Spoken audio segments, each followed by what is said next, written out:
Assalamualaikum warahmatullahi wabarakatuh. Saya Ziyadatul Alawiyah dari kelas Meril dengan NIM 1801132. Di sini saya akan menjelaskan tentang prinsip pembentukan citra pada MRI dan juga instrumen-instrumennya.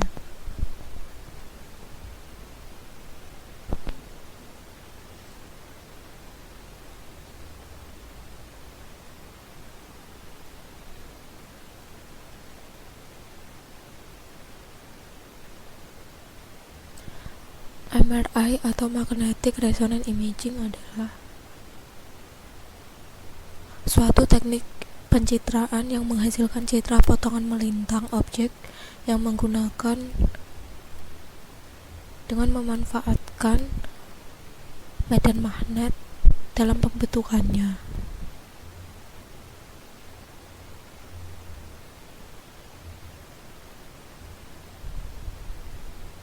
Proses pembentukan citra pada MRI.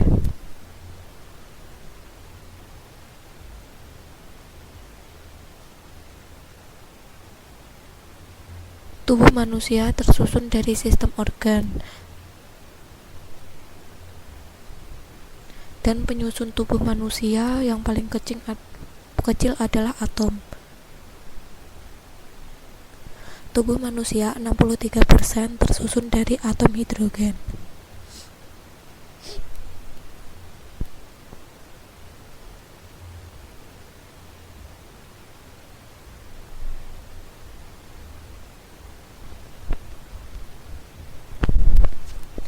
Atom terdiri dari kulit atom dan inti atom. Inti atom terdiri dari proton yang bermuatan positif, neutron yang bermuatan netral, dan elektron yang bermuatan negatif.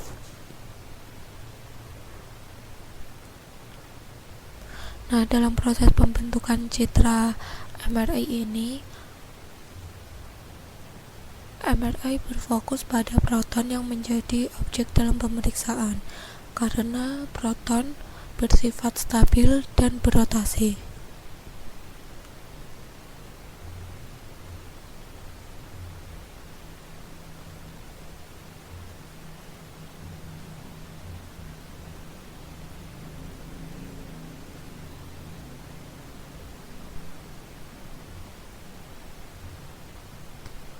Ketika pasien akan menjalankan pemeriksaan MRI, proton akan dipapar oleh radiofrekuensi.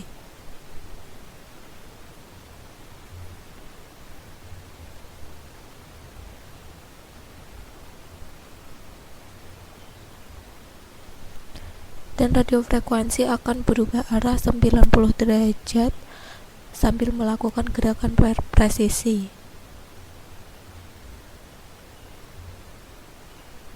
Sehingga searah dengan medan magnet luar atau magnetisasi longitudinal.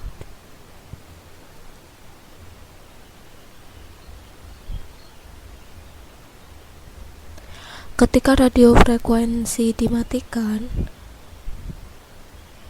proton akan kembali ke posisi awal dan energi akan dilepas kembali. Selanjutnya, radiofrekuensi akan ditangkap oleh koil dan dikirim ke perangkat komputer. Selanjutnya, signal tersebut akan diubah menjadi citra MRI.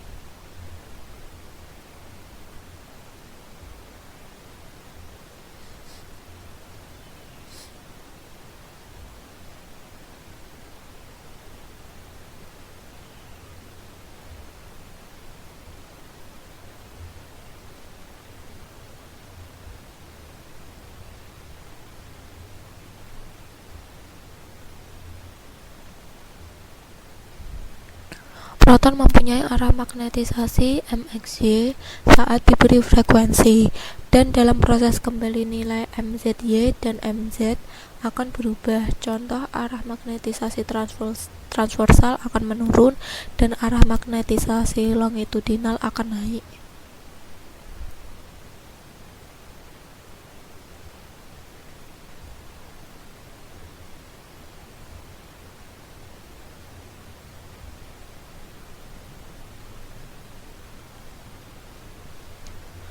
Apabila sinyal longitudinal naik, maka akan terbentuk citra T1. Pada citra T1, cairan akan tampak hipointens atau hitam.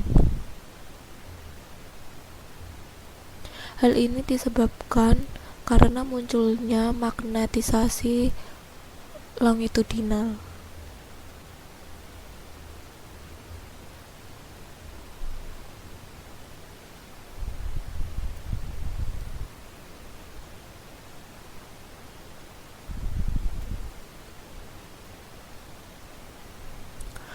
Apabila nilai magnetisasi turun atau berkurang, maka akan terbentuk citra T2. Pada citra T2, cairan akan tampak hiperintens atau putih. Hal ini disebabkan karena turunnya magnetisasi transversal atau hilangnya magnetisasi transversal.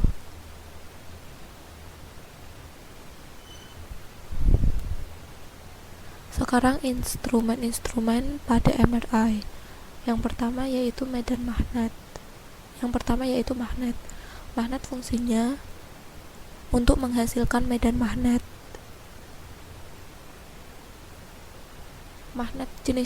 Jenis-jenis magnet pada MRI dibagi menjadi 3, yaitu magnet permanen, resistif, dan superkonduktor.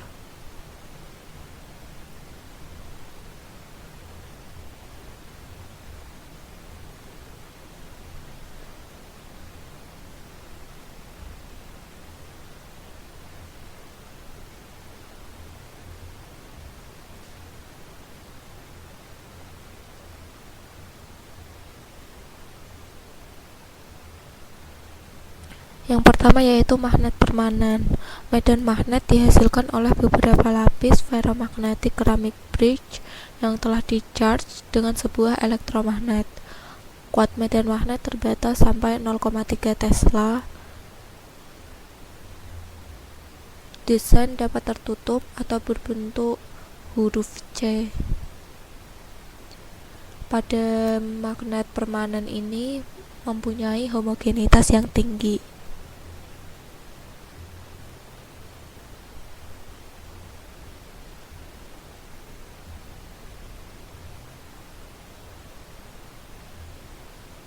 Nah, kelebihan dan kekurangan magnet permanen yaitu kelebihannya biaya pengadaan dan operasional murah, perawatan mudah, tidak memerlukan listrik yang tinggi.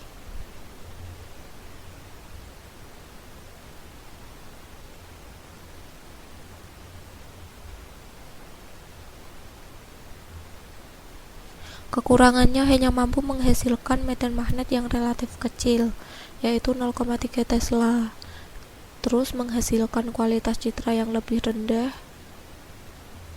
dan juga pesawat MRI sangat berat.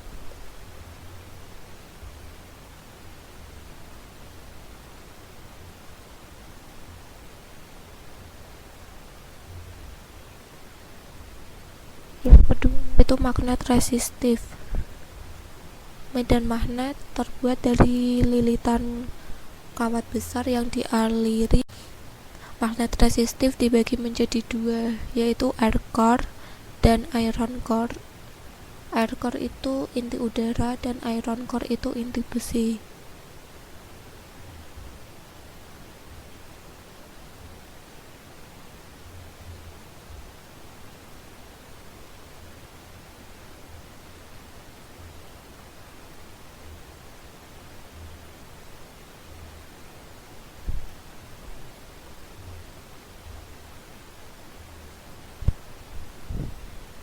Air core itu sifatnya lebih ringan tetapi hanya menghasilkan medan magnet 0,2 Tesla.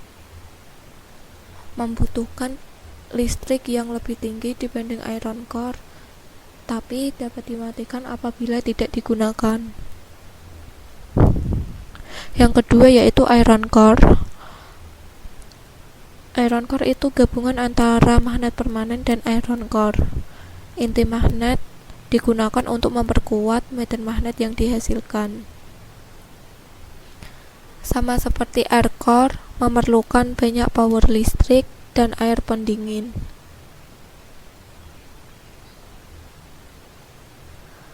Kelebihan dan kekurangan magnet resistif yaitu: 1. Kelebihannya biaya pengadaan dan pemeliharaan yang murah, bisa dimatikan saat tidak digunakan.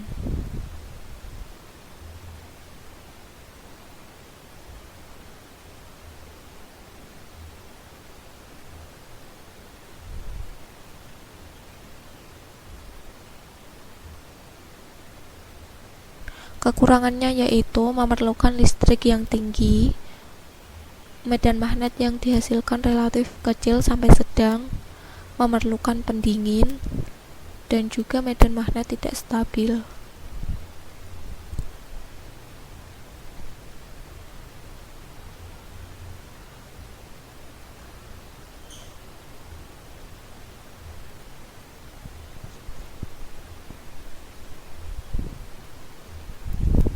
Yang kedua yaitu koil radiofrekuensi. Yang ketiga yaitu magnet superkonduktor. Magnet superkonduktor ini hampir sama dengan magnet resistif. Medan magnet dihasilkan dari lilitan kawat yang besar. Kawat terbuat dari bahan niobium titanium. Apabila didinginkan sampai 9,5 derajat Kelvin akan kehilangan tahanan listrik. Memerlukan pendingin yaitu berupa sirogen cair. Kuat medan magnet bisa mencapai 1,5 Tesla, 3 Tesla hingga 7 Tesla. Kelebihannya yaitu kuat medan magnet mencapai 1,5 Tesla, 3 Tesla sampai 7 Tesla. Kekurangannya biaya mahal dan memerlukan pendingin yaitu sirogen cair.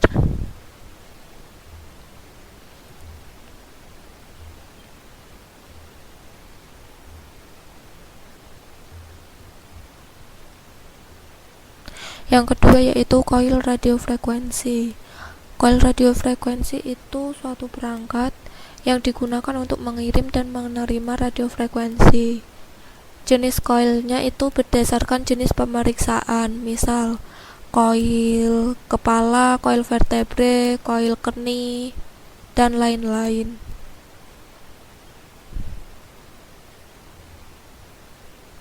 Yang ketiga yaitu gradien magnet.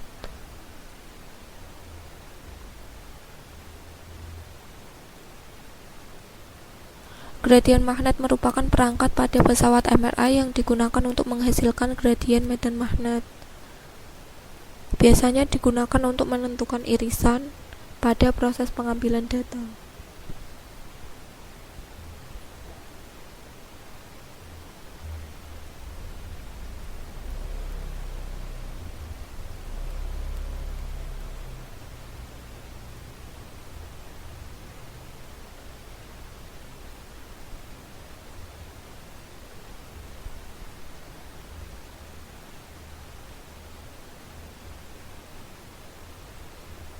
Yang keempat yaitu perangkat komputer.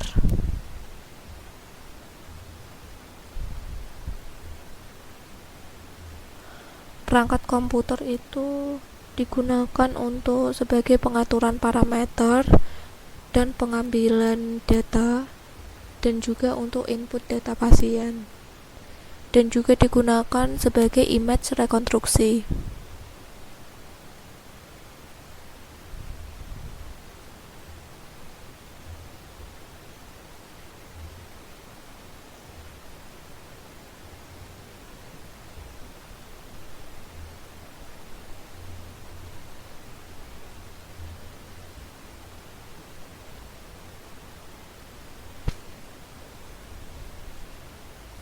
Yang kelima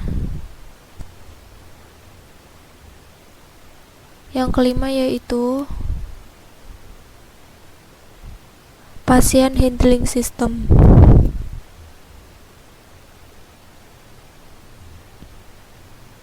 Patient handling system itu perangkat yang digunakan untuk menempatkan dan mengatur posisi pasien di pesawat MRI. Seperti meja pemeriksaan dengan bahan ferromagnetik,